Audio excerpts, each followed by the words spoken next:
Hello, hello, hello, and welcome to a bonus episode of the Cooler Guild. I am Coop, your host, and I'm joined here with my co-host Van.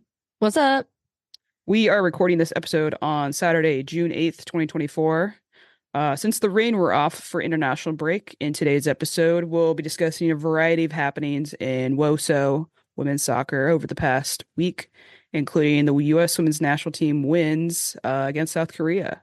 But before we dive into all the football, soccer, whichever term you want to use, we wanted this episode to serve as a little intro, kind of about us and just like our backgrounds, how we met, and our history with the Seattle Rain. Even though we're not going to be discussing a ton about them today. You want to talk about how we met? Yeah. How old were we? Were we 18? No, we were still in high school. Oh, I was like 16. I must have been 17. Yeah, because I was working at the mall. I didn't know you worked at the mall. Yeah, I worked at the mall. What Great did you times. what did you do at the mall? I worked at PacSun. Oh, that's fitting, Yeah. especially for that year, because I think it was like 2006. Yeah, and I went to the fair with a girl Mm, that I worked with. mm. We went to the Puyallup Fair, and somebody invited me to like a house party or apartment party that was happening up in Kent. And so we went up to that, and you were at that party. Yeah, so we met at a back then the lesbians would, would gather at like a random town in the Seattle area for a party, like I don't know, maybe once a month or something like that. We were both at this party in Kent next to Carpenito's brothers. I think like the person whose apartment we were at, she was 21. Yeah. And I mean, like everyone, I feel like it was just a gathering of lesbians from everywhere. I don't. Yeah, it was just the most random group of people. I don't even remember like adding you on Facebook. No. I don't know when that happened, but the cops came. Like there was a knock on the door and we all freaked out. And I was like, I can't get in trouble. And so we all hid in the bathroom. Yeah. There's a And picture of it. yeah, I was like hiding in the shower, like the tub in the shower. And I think somebody was like under the sink. It's weird, but like they came and the girl was like, "Sorry, we'll keep it down." You know, the person that owned the house or that owned the apartment, and they were like, "Oh, sorry, we'll keep it down," and they left. And we were all like, "Oh my God, we escaped! We got out of it!" And then we took a picture of the entire group of us in the bathroom. Yeah, which if I could post the photo somewhere if someone's interested, but the photo is funny because I had like two of like my guy friends there, but because it was what 2006, like Yeah, guys and the lesbians of that era all kind of looked the same. So it was the Bieber era. yeah, so they were both like, in there. They totally had just two lesbians also hiding in the bathroom. That's right. Yeah, I don't we briefly met there. I was aware, I think that you like soccer and Yeah. we might have been friends on Facebook or like I just saw you across, I'm not sure. But eventually we became friends on Facebook and I had like seen a commercial for the Sounders like when they were introducing their team name and that was like my first introduction to like local soccer. Mhm. And then I was like, I went to the first game and I knew that you were a huge Sounders fan, and so I reached out to you about going to a game, and then we started hanging out Yep. like a lot more and going to different games. Yeah, talking about soccer. And yeah, that was 2009. Yeah, So we're going on 15 years now. yeah, time flies. Jeez. I mean, well, not only that, but like we've known each other. I would think I was 16 at that party, and I'm like in my 30s now. So yeah, It's over half our lives. yeah, it's kind of crazy. Yeah, I mean, I knew of the Sounders because my dad's always been a big soccer fan. So I grew up watching mostly men's soccer. You know, we always had to get like the weird Dish Network subscription where we could get like these Spanish channels to watch soccer. But I went to my first professional soccer game when I was less than a year old. My dad took me to Tacoma Dome to watch Tacoma Stars play.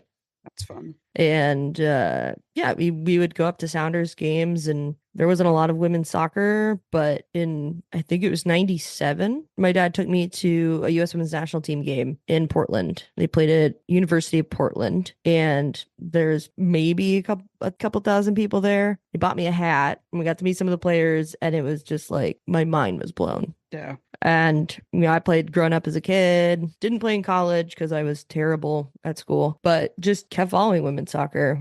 We went to my dad took me to I think it was like the Road to Pasadena games. So it was like a send off tournament for the 99 Women's World Cup. Oh man. And we drove down. My parents had a Eurovan, like one of those Volkswagen camper vans. My dad drove me down in that, and we spent the night in the van and then woke up in the morning and tried to find somewhere to park by, I think it was at that point, I think it was like Geldwin Field, which now is Providence Park. But and we had to move the van. Somebody came out and like, you can't leave your van here. You can't park here. And we're like, ooh, okay. So my dad found some street parking in front of this restaurant and went to the games. It was really fun. Canada was there, US was there. And we walked back to the van.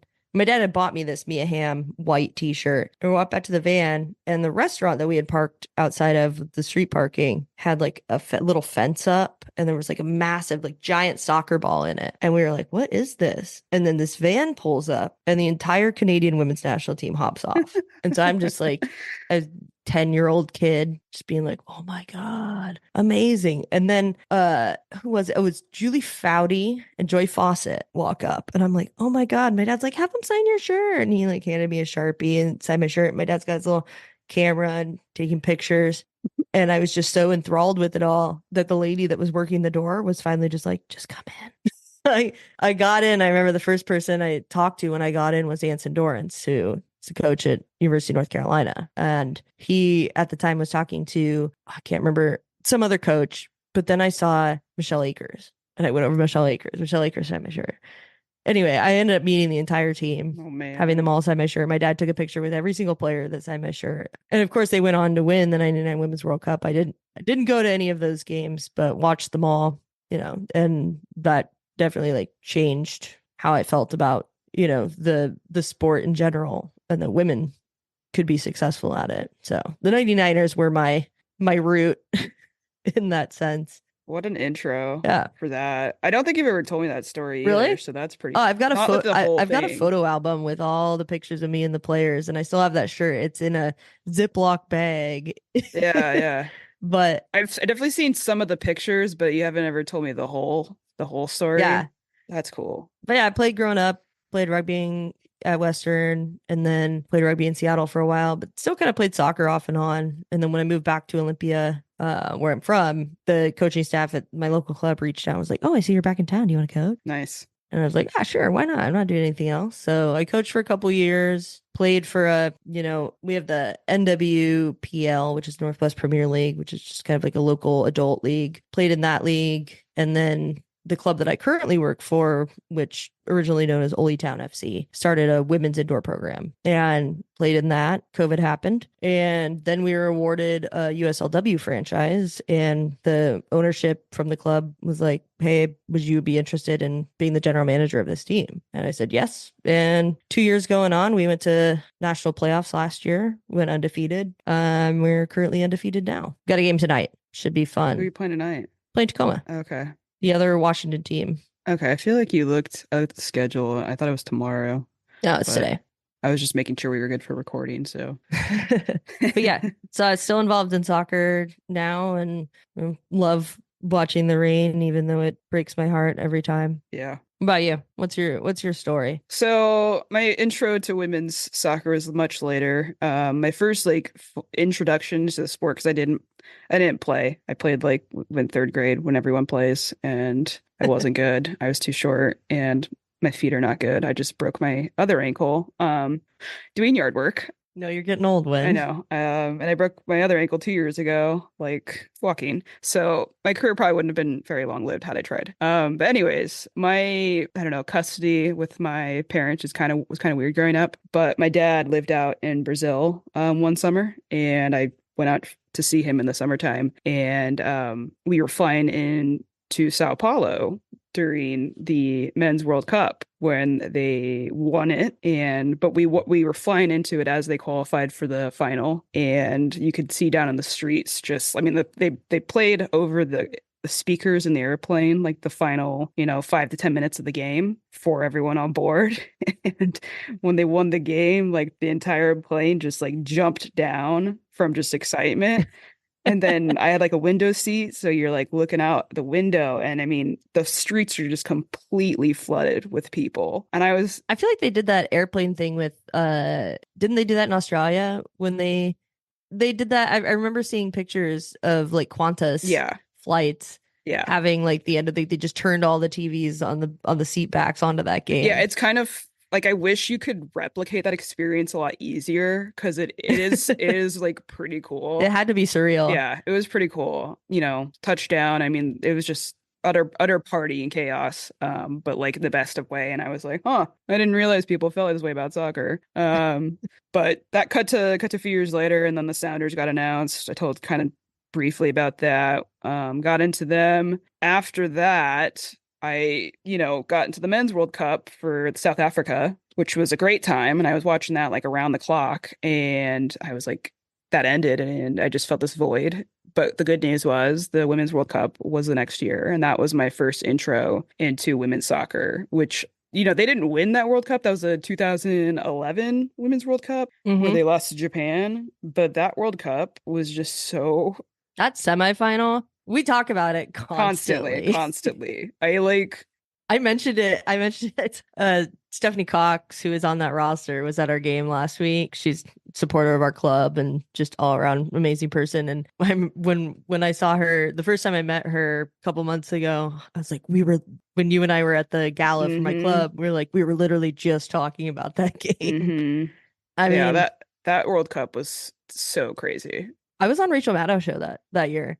As a speaking guest. No, Okay, I'm joking.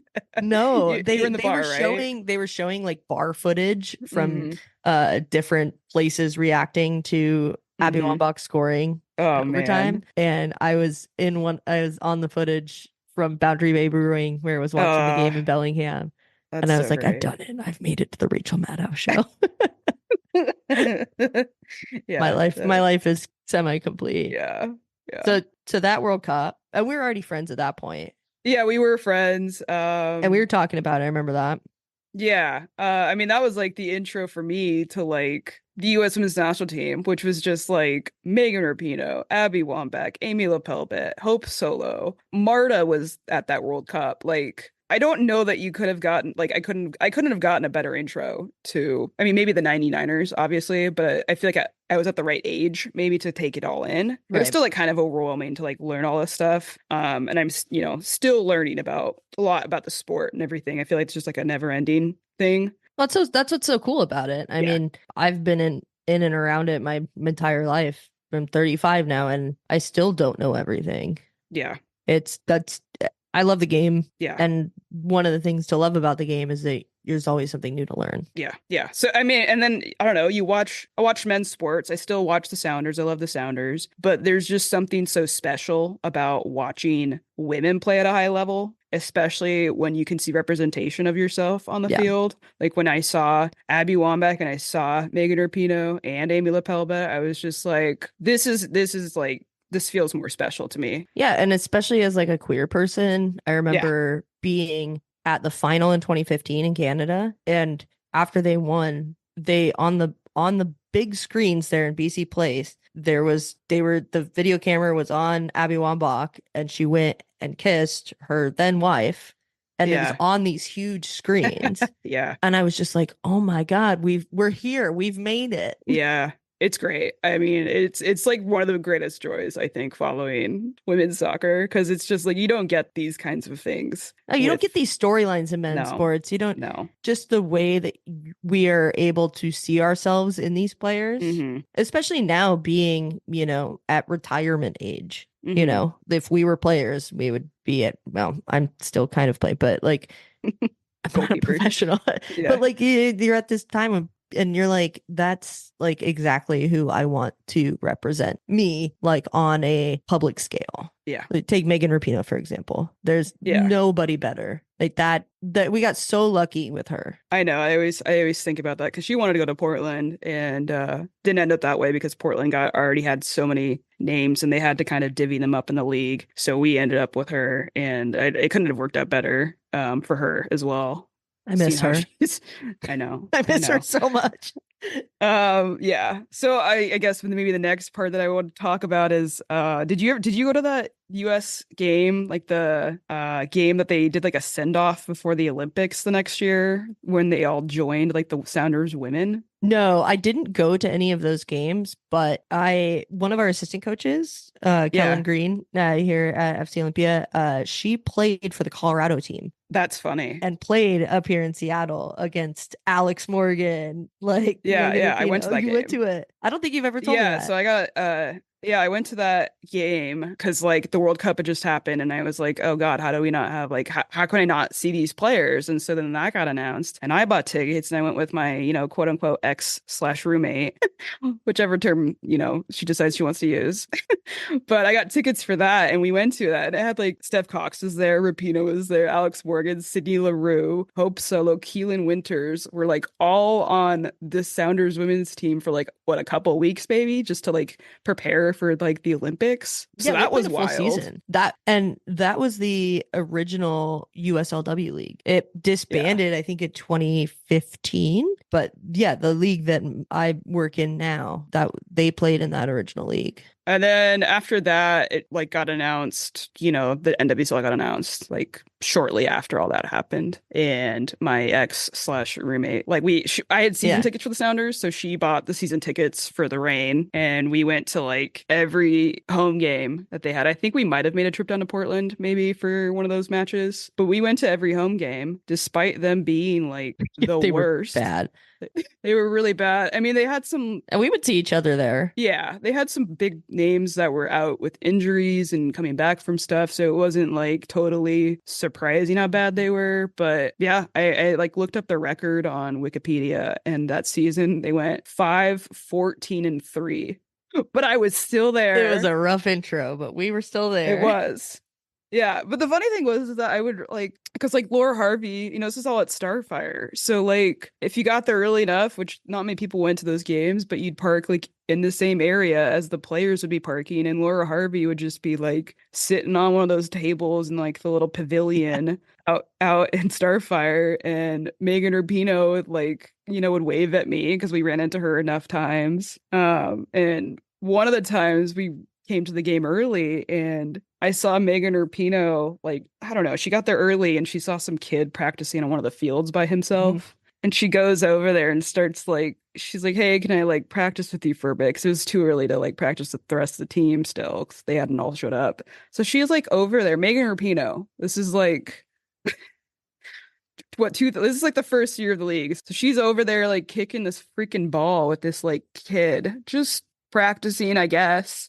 I was like, I couldn't believe what I was seeing because I was just like, I don't like, does this kid know who she is? Because I don't know. In Seattle, sometimes it seems like maybe the pulse is it was at least back then. It definitely wasn't on with who Megan Rapinoe was. It's been crazy to see her like career and the popularity and celebrity just like build and build and build because I think we've always known it's there for anyone who's followed it for so long. Yeah. Because I went to a Sounders match, I think like right before they sent off them for the Olympics or like something like that, maybe the World Cup the next year, whatever year it was. But like they had a booth set up for a Sounder player, like meet and greet, and then they had Megan Rapinoe at her own little booth. And I told the story many times, but it's very funny. And like they had like a huge line for like this former Sounders player. And Megan Rapinoe is just at her booth by herself, like before the big fame, right? This would never happen now. But she's like sitting there at her booth by herself. No one's in her, like, there's no line. And she's got like her little signed pictures that she's like has them ready and signed already because she has nothing else to do. And she's like fanning them out and like organizing them on the table by herself. And then she like looks up and she like sees me and she like waves me down to like say hi. She's like, okay, Well, she come. knew me from the parking lot. Yeah. So she was just like, hey, like, how's it going? Like, it's good to see you. And like gave me like a little bro hug and like caught up with her and stuff. And I was like, this would never happen now, but it was really cool back then. I feel like Megan Rapinoe is such like a pinnacle point for me and like how I started feeling about the club and the women's soccer for sure. Yeah. I don't have enough good things to say about her. Like she is just I miss her and I miss seeing her on the TV and miss seeing like the incredible like sound bites we would get I out of know. her. I know. She's and Like, well, not only that, but like watching her play was just like unbelievable. I mean, yeah, maybe I mean, she had the skills and she had the game to back yeah, up. Like, so everybody, talking shit about her, yeah, like saying like even Trump during the World Cup was like, well, win and then we'll talk about it. When we were talking about like they asked her, if you guys win and they invite you to the White House, would you go? And she's like, I'm not fucking going. And he responded, and they had like a little like weird battle during yeah, that World Cup. And it was incredible because like he said, well, win and then, then you'll see. And they went on and fucking won it. yeah. And she's like, here, see. We could probably, I think we should do like an episode where we can like reminisce on like the U.S. women's national team, like moments in the Yeah, I could go past. on Yeah, because forever. I feel like, I yeah, really I feel like could. I could go on forever too. And maybe we can have some of those We can put in the episodes. show notes to skip until the 30th minute Yeah, to you can, hear about what's going on. yeah, But yeah. So I don't know. I guess wrap it so you up. want to talk about the U.S. women's national team without Megan Rapinoe?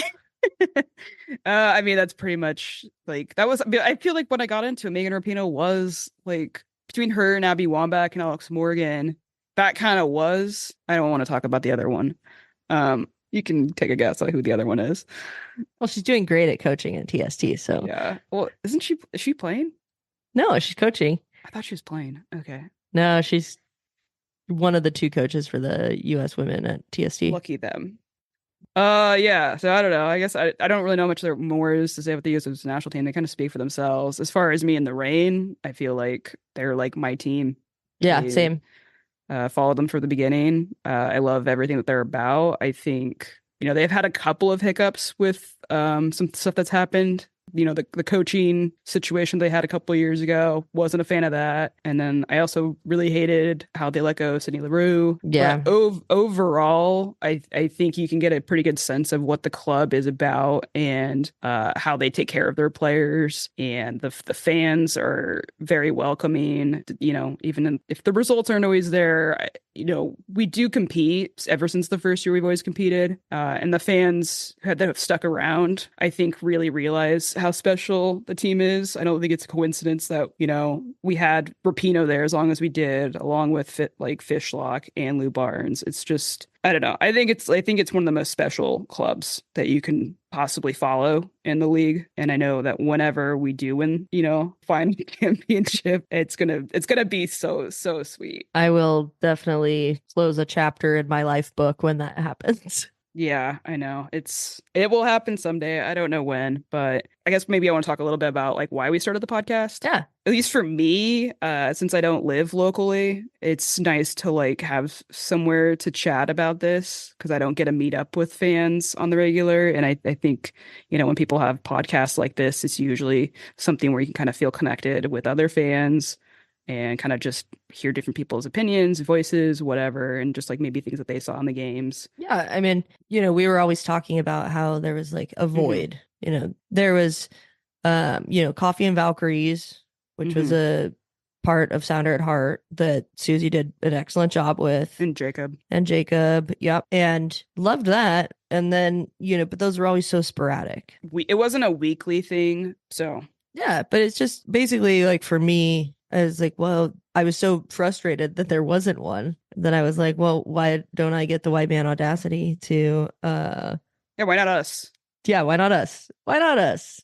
It's like it has been a learning Yeah, curve. I'm like having to analyze the team in ways that I never have. And again, I'm not like a soccer brain, right? Like I didn't grow up watching it, but I do love talking about the sport. So it's been fun for me to kind of look at it from a different perspective and trying to break down things that happen. We're not experts, but I think that's kind of the joy of fan podcasts is it's relatable. Yeah. Yeah, you get to have your own like fantasy team Yeah, basically yeah. within it. Like, well, I would do this. It's not like the most serious thing in the world. We're trying to have fun. Yeah, have fun, That's the point of sports. follow our team, and try and get more people interested because Yeah. the games, the play, everything is with this team is fun to watch. The results aren't great this year, but they're They're trying. trying. They are We love trying. when they try.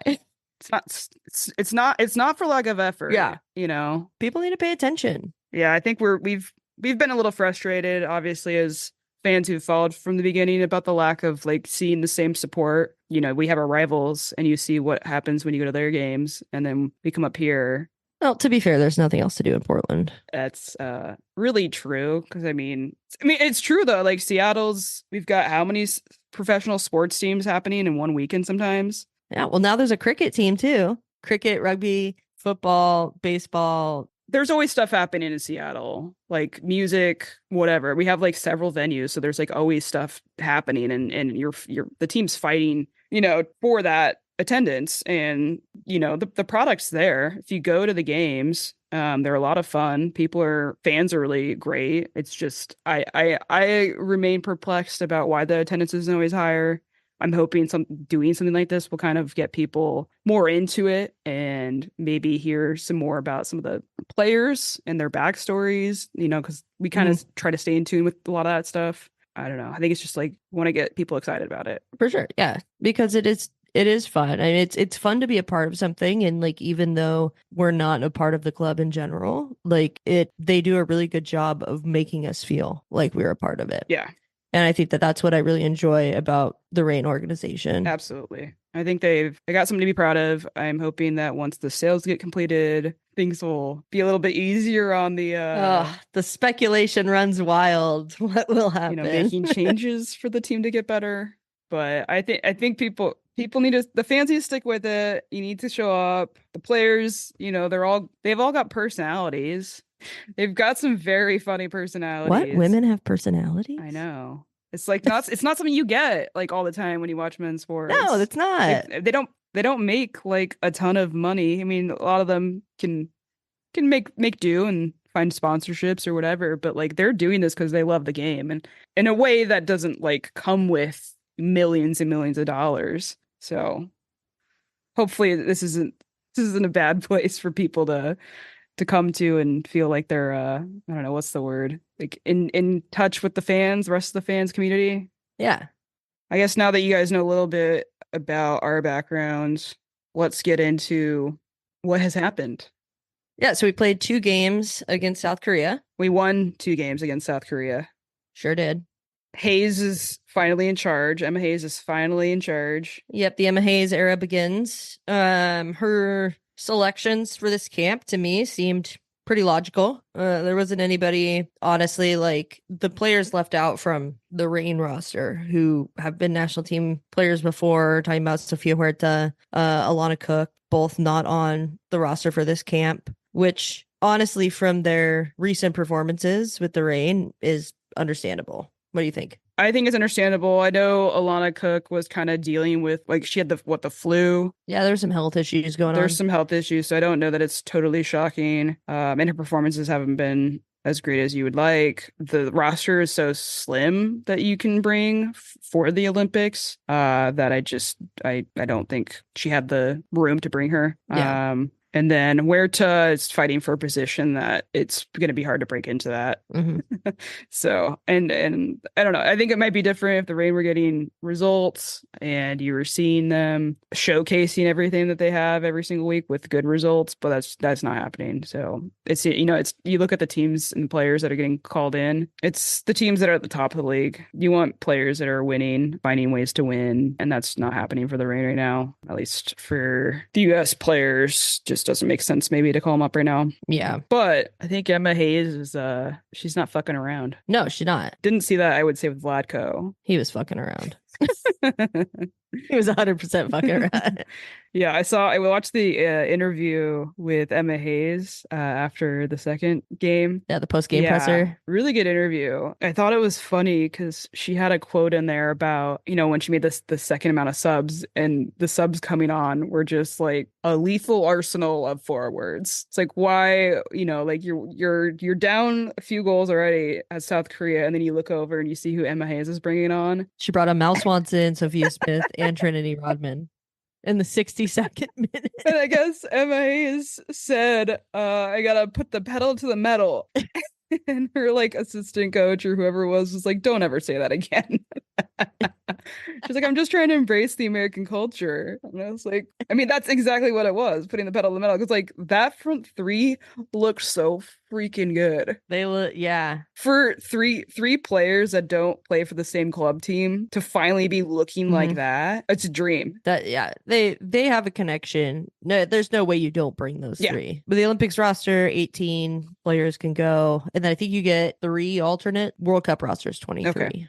So you got a five player buffer with the World Cup roster. So they're trying to get it changed. There's been a lot of arguments in regards to like player health and safety with 18 players, just because you're gonna have a lot of players getting a lot of minutes in a small amount of time. But yeah, so we've got that first game 4-0 win, right?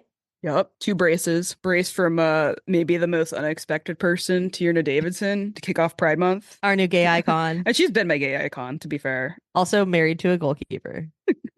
Goalkeeper Nation. Yeah, that floating header that she got, Ah, so so good. good. And that was that Macario had the service on that, which is somebody who Mhm. I am excited to finally see again, because I feel like Macario was like the player that I was like, this might be the person we can put in and not feel like we're missing something when we lose Megan Rapinoe. Right. You know, her recovery was long, really long, but as we've seen with ACLs. That was a testament to Emma Hayes, though, like because at Chelsea, where Macario tore ACL, Emma Hayes gave her the time, Yep. renewed her contract Yep. because she was out for almost 2 years recovering from the ACL, and just gave her the faith and confidence that she would have a place when she came back. And she did, and absolutely killed it for Chelsea when she came back. Yeah. I think that that's a testament to Emma Hayes and her just knowledge of players and just the ability to know that when they come back, they will be good, and giving them that time to actually recover and not putting them into, re-injure their hamstrings like the Sounders do. Emma Hayes is, from what it seems like to me at least, she's done a pretty good job at trying to understand the sciences behind all these ACL tears and injuries that plague the sport of women's soccer. So I'm really hoping that she's gonna help us with that, as far as like she's been talking about like travel can affect things and play time after travel. And when they play these international camps, it's like they're playing all over, right? It's not they're Yeah. just staying in one place and they're coming from somewhere far, because this country's so freaking big. It's going to be, I think, a change for her to have to deal with that. A Mhm. lot of people that have been getting called up are mostly playing in the NWSL, but there are people from, the European League that she's been bringing in too. So she's gonna have to manage that. But I do feel good about her being able to, know the talent that we have, and if they're coming back from something major, give them that confidence to get back in with this team. There's a really good book that I read. It's called Up to Speed: The Groundbreaking Science of Women Athletes by Christine Yu. They actually had it at my local library. Oh. Just kind of goes into the science that's been done throughout history with women athletes and kind of the roadblocks it's faced, and how, most sports science has always been done around men, Mm-hmm. but kind of goes through that, and then kind of the current, because I think this book came out last year, but kind of the current state and the direction that the science is going. But definitely recommend the read. Good Okay. book. Maybe I'll check that out. Let's see if it's on was it Libby? Mhm. Yeah. Anyways, more of the game. Two headers from Tiana, which I went and looked at the height. I know you always hate the height thing, but I did go look at the height of like the defenders for South Korea, because I feel like this used to be part of our game Yeah. for the US, is just like Cross it to the tall girl. Abby Wambach, like whole career could have just been off of headers. And the heights, it's kind of hard to find info a lot of times on certain teams that they just don't report very well on. But from what I could find, the defenders that were in when Tierna was playing, tallest ones seemed to be 5'8", and we had 5'4", 5'7", and 5'5". And Tierna Davidson is 5'10". There's an advantage there. I think it's one of those things where you look at who you're matching up against. Obviously, if you're playing Sweden. How tall is the goalkeeper? How tall was the goalkeeper for? I think she was also South Korea? 5'10". Oh, was she? Okay. Yeah. So she was, size. She had some size, but like the second one that she headed in was, she just like, dinked it down into the ground. Just like there was nothing you could really do about that. And that was service from Mal Swanson on that one, off of a corner, which again is something that Emma Hayes talked about, is trying to get these goals from set pieces and corner kicks and all that stuff. And we got two of those at least. Yeah, I mean, that's been an underutilized part of the U.S. national team game for the entire time that Vlatko was in. That's also something that the Reign need to figure out. The second brace from the game we had was so second brace was Mallory Swanson. Really good passing to find her. I mean, obviously she had to finish them, but the passing is the kind of stuff that I feel like we've been missing. Yeah, it just looked creative and it looked really crisp, if I do say so. Thank you, Van Crisp. I don't know. I mean, they talked about this camp. They were just like learning a lot. And I think it's pretty obvious when you see stuff like this, just like finding ways to get these passes in through defenders. And chemistry just seems so huge to me with these goals. Yeah. And that is like what I'm most excited about because it's felt like this team has looked stale. They haven't looked inspired. They haven't looked like they're having fun. And now they do. It feels like it happened overnight. And I mean, I feel like they were just kind of like slogging through things. That's how it looked to me before. They were just kind of going through the motions. They knew they were good, but they weren't taking control of games like they used to. And the goals for Mallory Swanson were the kind of goals I was hoping to see us score. The headers and off set pieces and corners, I'd love seeing that too, because we need to be doing that as well. But these goals specifically are what I feel like is the US is known for. Yeah. That game ended 4-0. Do you have any other takeaways from that game? Sophia Smith looked great. Yeah. We've been talking about for a long time, like if she could just do what she does at Portland for the national team, she'd be a star. But that's never really translated. But it feels like not consistently. Yeah, it feels like that might be changing, which I'm stoked about. For all the goals for the national team and just keep them for the national team. Don't score any more for Portland. Yeah, wouldn't that be nice? I mean, maybe she'll get traded for a lot of money and then she won't be playing for Portland anymore. That'd be great. But yeah, I thought she looked great. She has been taking at least 2 balls, I think, off of defenders and created some good chances. And her linking up with Trinity Rodman like that is so deadly for defenders. You know, like we have for the first game, you know, Rodman didn't make the score sheet, but definitely makes an impact on the game. Oh, yeah. Yeah. And she's just so dominant. She's physical. She can keep the ball at her feet. She's fast. She's super dynamic and like she tries stuff and she like has a technique and finesse with it that is just like so refreshing to see someone trying. Yeah, I love watching her play. It's really too bad that the Reign have not found a way to stop it, but I get why. I get why. Yeah, that's a hard one to stop. Yeah. So let's go into the second game. I think that kind of wraps up the first game. Second game is in Minnesota. Crystal Dunn starts at forward, which has been something Woso Twitter has been asking for years. Scores a goal in 13th minute off a great cross from Niswanger, right? I think it was Niswanger. Hey, I got the game pulled up. Hold on. Yeah, so Crystal Dunn starts at forward, scores in 13th minute, assisted by Jenna Niswanger, who she's a weird one for me because I feel like she leaves a lot of space in the back and often gets just absolutely blazed past. But on the attacking side, she's great. Her services into the box are good. You know, she's always productive and dangerous when she makes it up there. But anytime we have like some sort of dysfunction in the back, it's usually because of her. So hit or miss for me. But so Dunn gets a goal.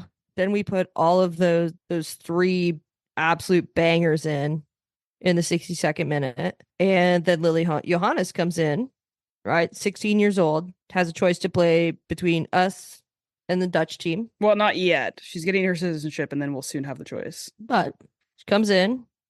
She got called in for the last camp, but didn't play. Fine. Yeah, finally gets minutes. Comes in the 72nd minute. Her first touch on the ball is like this half volley pass that just looks so calm, composed, so good. A couple minutes later, she gets the ball kind of around center circle and plays this just brilliant through ball over the top to Trinity Rodman. Like, just the vision for that, the weight of the pass was so good. And I was just like, oh, okay, she's the real deal. And then a couple minutes later, gets on the end of one and scores. Dream debut. Absolutely. I can't think of the words to say other than Emma Hayes. You better make sure she stays with the US because I put her on the plane. Put her on the plane. Put her on the plane. DeMarcus Beasley said it. How many caps do you have to have before you can because you can only switch at some for a little bit.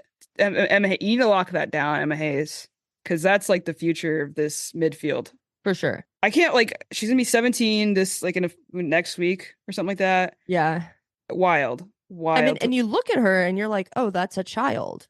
But she's tall. She's taller She than gets me, the ball. but yeah, the composure, the skill with her And the passing. confidence. And then hearing Emma Hayes talk in the presser after that game about it and about how the team has embraced her, Oh yeah. I was just like, I heard that. I watched like the first 5 minutes of that presser and I was like, oh, we're winning the Olympics.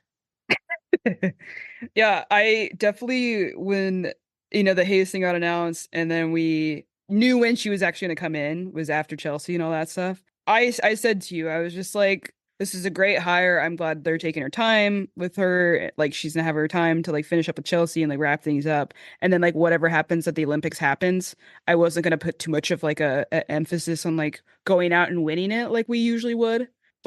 But this team and Lily Johannes, like maybe I go win it. Why not? Like go get your first trophy of this new era. I don't see why they can't do it. They look so good. I mean, we'll see what they look like when they're playing. I don't know who's going to be in the Olympics this year. They're gonna have some. They're gonna have some. The teams that are in the Olympics. Yeah, they're gonna have some. They're gonna definitely have some stuff for competition. So Yeah, I mean, we haven't seen this squad with Emma Hayes against, a top 10 team. yeah, but Emma's very aware of that they have not done that, and it is going to be very different when that happens.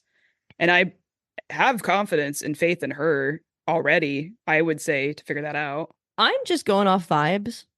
Yeah. And the vibes right now for the national team So seem good. exceptional. She seems like she's having a great time. I know. She said in her interview, she's like, I haven't stopped smiling since I've been here.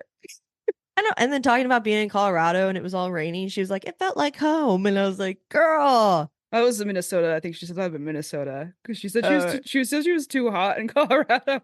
oh, that's right. She was too hot in She's like, I Colorado. was Yeah. sweating in Colorado, and then I went to Minnesota, and this is great. Yeah. Yeah. So if I'm just going off vibes, which I feel like has worked in the past with the national team, they're winning it. Yeah, I I'm think calling the it US. now. I'm calling it now. Yeah, call it now. I do think the US does better. The vibe, like you have to go by vibes with this team because once they're clicking, like you have that, the rest just comes with it because they've got the talent, they know what they're doing. Yeah. The vibes with Vodko were not there. No, that was vibeless. That's right. Non-existent. The only vibes were bad ones coming from freaking Carl. Someone giving her a We'll mic. bleep that. Maybe we should bleep her name whenever it comes up. Two mentions. I don't know. I'm so stoked about it. Yeah, I mean, so Lily Johanna scores. Sophia Smith scores. Uh-huh. Absolutely ridiculous. Which the Sophia Smith goal was kind of how like a lot of stuff has been happening with Trinity Rodman like winning the ball out from a defender and then just pushing forward. Yeah. And then it was like Swanson, so Trinity Rodman to Swanson to Smith. Yeah. It's so nice and fun to watch. I love it. And It then is on my the angle on that goal too. Oh, yeah. She takes a touch and I'm like, there's no way. I thought she was going to cut it back to Yeah, me somebody too. like on Me the penalty too. spot. Yeah. But no, she's like, no, it's mine. She just slots it in. I'm just like, excellent. Super great. I would like to see Jaden Shaw in with two of them, probably Trinity and Swanson. I think that she would be a good addition in that mix to give some rest, but I think she still looks good. I think you still bring her for the Olympics. What 18 are you bringing if you got to choose? Goalkeepers. Who you bringing? Alyssa Nair and Aubrey Kingsbury. I know that Casey Murphy had a really, really good game, but I still like Kingsbury for her distribution. And I think that her positioning is better. I mean, hopefully Nair's healthy. We don't have to really even. Yeah. If Nair's not healthy, you bring Kingsbury and you bring Casey Murphy. Defense, I'm bringing Tierna Davidson, Emily Falk, Naomi Gurma, Emily Sonnet, Sam Staub, who I thought played really, really well in that last game, and Jenna Neiswanger. Yeah.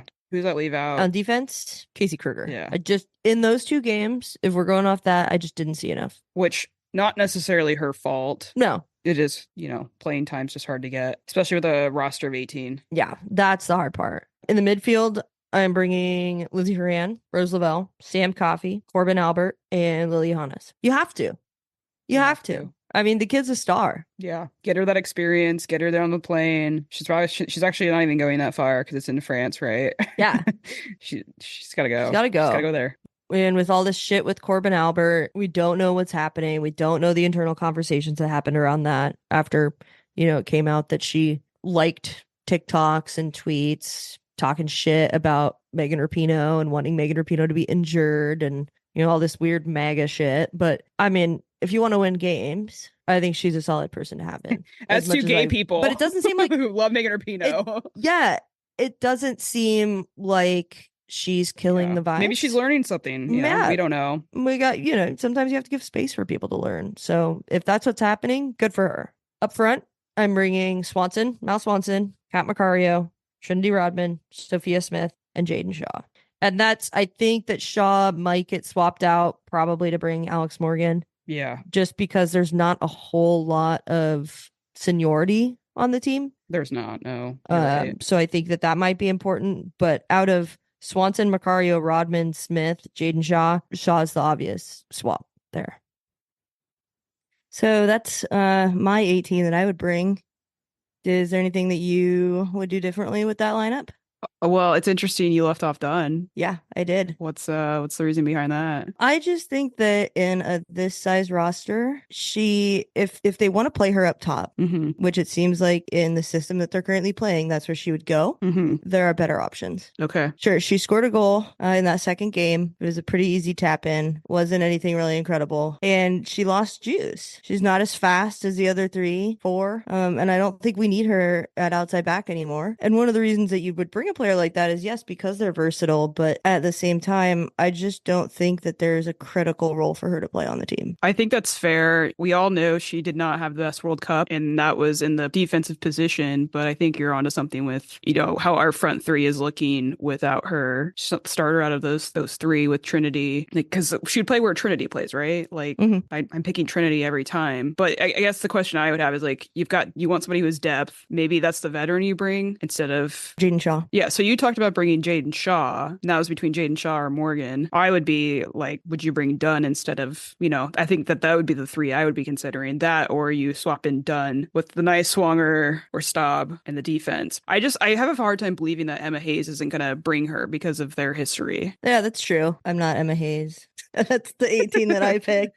Yeah. It wasn't necessarily a prediction. I mean, and I can see how somebody with more knowledge of the team, like the head coach would make different decisions. But from my outside perspective, that's the team that I would want to see play. I'm sure some people will have their own thoughts about that, not including Dunn. Are we at that point with her? I don't know. How old is she? Probably younger than me. Oh, she's 31. Damn. Yeah, up there. Well, but that's not that high up there. She'll be 32 in July. For the forwards that we have, I just don't. It's interesting that Emma Hayes put her in that forward role, and now we're kind of in a situation where do we need to think about her in that light? So that's the other question, because are they looking to bring her in as a versatile player and have her be able to come in a supporting role in the back line? Or are they going to ultimately only play her up top? I could see her going wherever is needed. Maybe it's one of those situations where someone's a little bit injured or something happens, and then she can slide in no problem. And that's not just the forward, right? That's defense as well. And that's something that I think you could rely on her for. But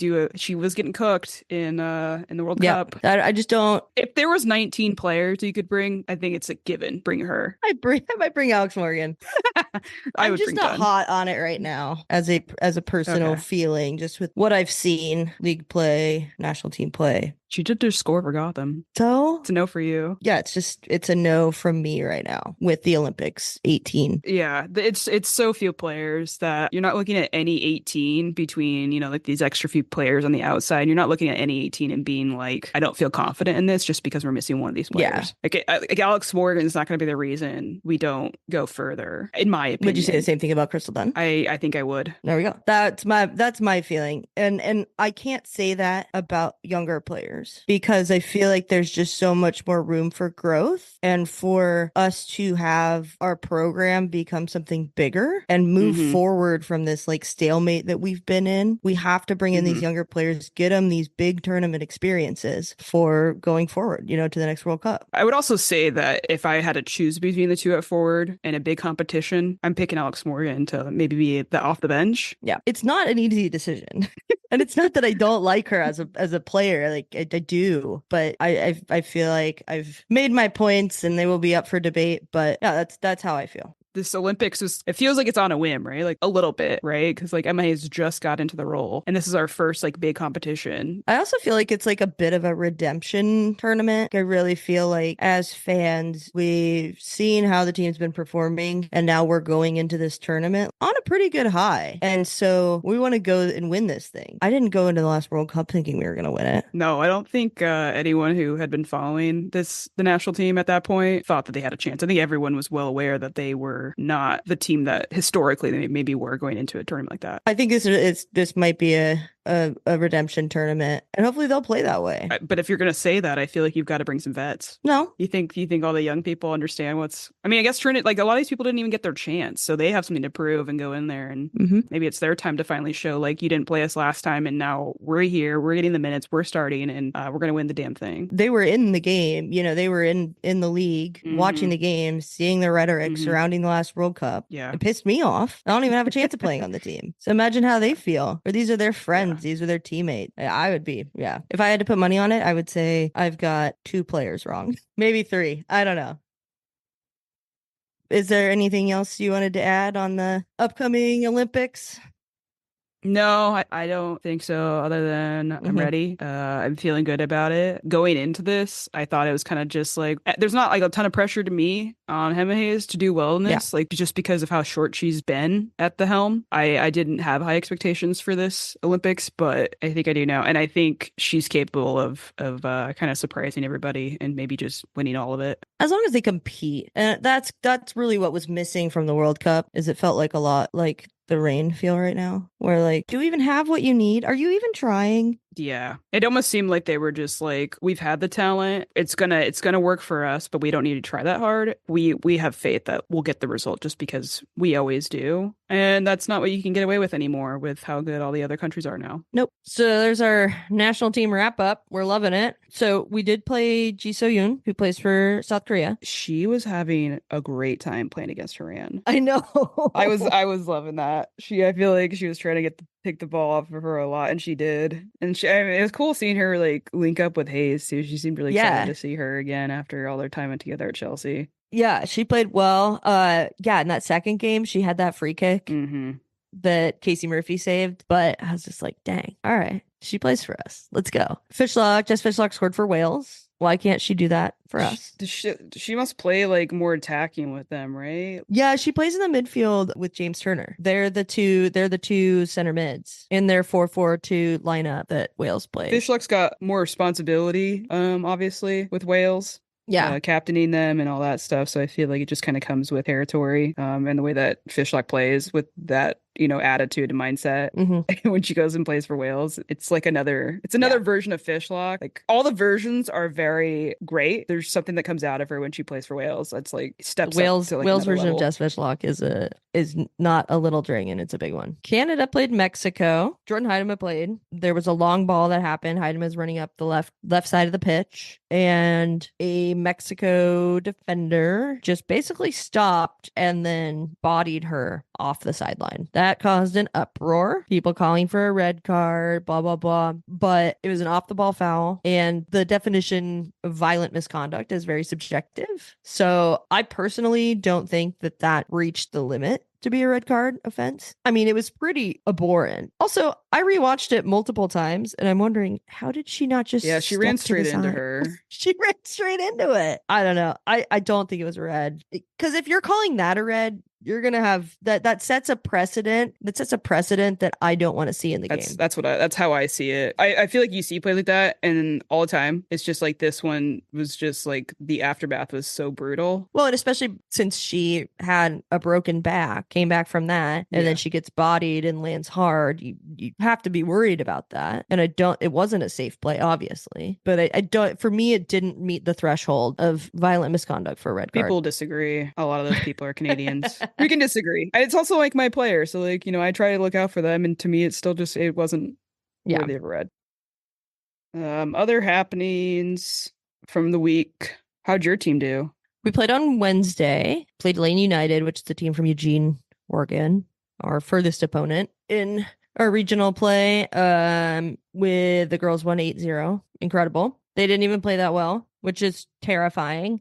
Definitely the best. You definitely seems like you guys got the best setup in the region and in terms of recruiting and getting Yeah, people out there. our sporting director, Chris Wells, he works for Seattle University, and he has a knack for bringing in just like good vibes. Because not only are the players very, very good, they're also just awesome people. And this is the second year in a row he's done it, so it can't be a fluke. That's great. You got a new coaching change happening soon too. Yeah, our head coach from the beginning of the season, Ben Willis, got pro job. He's going to be assistant coaching the new Lexington USL Super League team. So it's exciting for him. He left after our game on Wednesday to drive to Kentucky. Damn. That'd be really fun for him. I'm excited for him. You got a Cox taking over, Yeah, right? Raphael Cox. He's an assistant at University of Washington. And does he have any relation to Steph No. Cox? Just coincidence? Just a coincidence. He did win an MLS championship with RSL though. He won the MLS Cup we Yeah. went to, the one in Seattle in Yep. 2009. The one where I was freezing my feet off. Yeah, it was Were so you? cold that day. Remember? And then it remember went into that. overtime. I don't And then it was remember being penalty cold. kicks. I must have been dressed fine because I don't remember being cold. We I do d- remember the we did get to see Third Eye Blind. I was gonna say I remember the Third Eye Blind concert. The not cover band of Third Eye Blind. It turned out to be actually Third Eye Blind that was Yeah. playing in the parking lot. That was so funny. So Yes, that'll be a fun little change that's happening. I'm happy to be able to get somebody of his caliber in when, you have to make that kind of quick turnaround.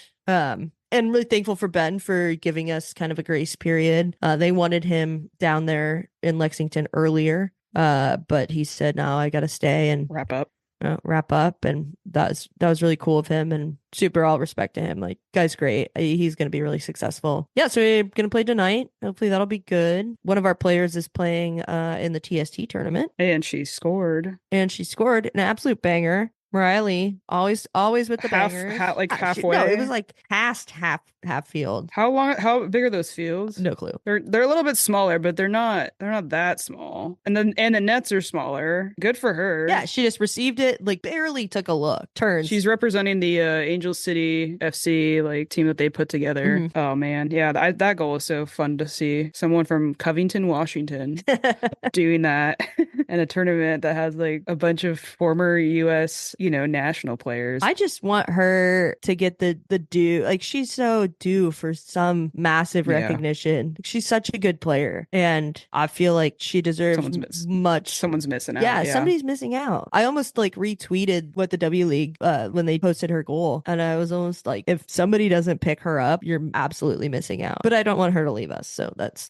I don't think I have. I don't really have much more. One other thing I want to shout out is the Seattle Storm beating the Las Vegas Aces. Suck it, Sarah. That's sibling rivalry. Yeah, I don't know. I'm excited about the Storm, but we will keep it soccer related. Go women's sports in Seattle. Yeah, we're all about Seattle sports, especially. I need to get out to a Storm game really badly. We should have another Super Sports Saturday. Breaking my ankle, it's not ideal. So maybe once my ankles, I don't have the boot on anymore. And if you caught the last episode we did, I talked about these divots in my yard. I broke my ankle falling into one of those divots backwards. Not funny. So Funny.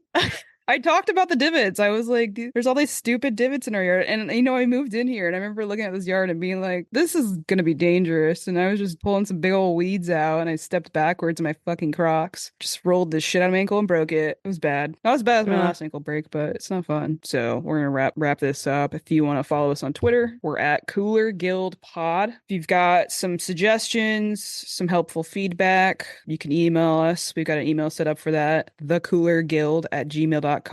If you liked our little theme song, we had Alex Juarez, shout out to him. Thanks for that. We can kind of see where all the listeners are. I don't know if all the stats are always accurate, but we can kind of see where people who are tuning into are listening from. We got some people out in California, not just like Seattle areas, California, Georgia, someone out in Boston, Spain. We're going international, baby. Spain, Canada, Norway. To me, it seems like this is what I was hoping for, because not all these fans live in the area, and we still want to get our fix of listening listening to, a podcast about this team, about the Reign mostly. I feel like once you follow the Reign, you're kind of in the women's soccer world and kind of just everything that comes with that. So we'll cover, stuff that seems relevant too. All the social and the emails all in the show notes. We added that there so you can find it easier. If you want to follow our personal Twitter accounts, I'm at the tallest Coop. And I'm at Van Crisp. Got anything else? No, I think that'll wrap it up.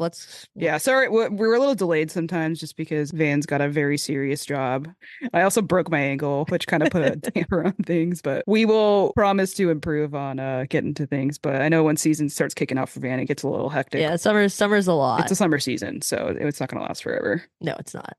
All right. Well, this is another episode, a bonus episode of the Cooler Guild. Thanks for listening. Also, I forgot to shout out Ron. He loves women's sports. And he said he's given me some really great feedback. And he said it means more because it comes from a white man. Oh my God, Ron. No, just kidding. Ron, canceled. Ron didn't say that. Okay. But that's how I feel. And I think it's really funny. We haven't gotten a ton of feedback, but we've gotten some people. We're here to listen. We're here to improve. We'll learn this thing along the way. So just know that. We're new. We're getting better. What are you, new? Yep. Sure am. All right. Till next time. Bye.